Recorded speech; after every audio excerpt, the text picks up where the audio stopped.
nta kintu kinshimisha nk'iwawe by'akazi kaza kuntara. Sinzi nyine mba numva ari iby'agaciro. Nyine mba numva ndabyishimiye tu. Sanyavye. Cyane bebe. Cyane. Koreka nyina tuze turirirwa inzara twirirwa. Oya, cyo sinoce.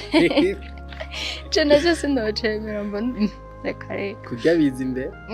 Bene hari umuntu yoza kuvuga bebe atari. Yaya. Bebe. Bebe. Gusa rero she.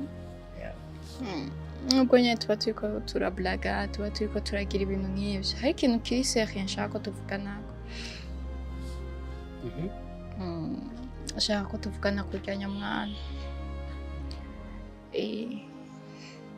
Je ndiko ndaraba urya mukobwa aguma kuzanira umwana umunsi ku munsi.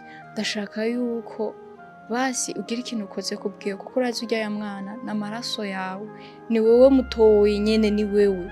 Nta kuntu ndaza amafaranga urafise. Nta kuntu uraba mu rya mafaranga ukamuha umutahe basi n'uw'imboga canke ijojo canke ikindi kintu basi akaza arasumira umwana.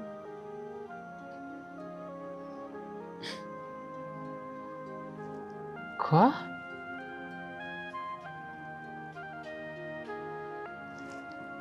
Urashobora kubinsubiramo ibyo bintu ukuntu bivuze? I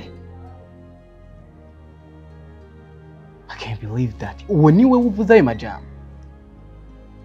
Ko ndizera ko ata kintu kibimfuza. Ahubwo ni ikihe kintu ciza uvuze muri ivyo? Ariko ngira umutima wo kwitaho umwana atari uwanje, umwana we wawe. Aba ari wowe uza kumpaririza ngo. Uwo mutima rero ntawo nkeneye ujana mwiwe sute. Kugufasha birahagije. Okay, hari icumbura na wewe. Amahoro ntuyafise. Urukundo rwanje nturufise. So what's wrong with you? Ufise ikihe kibazo wewe?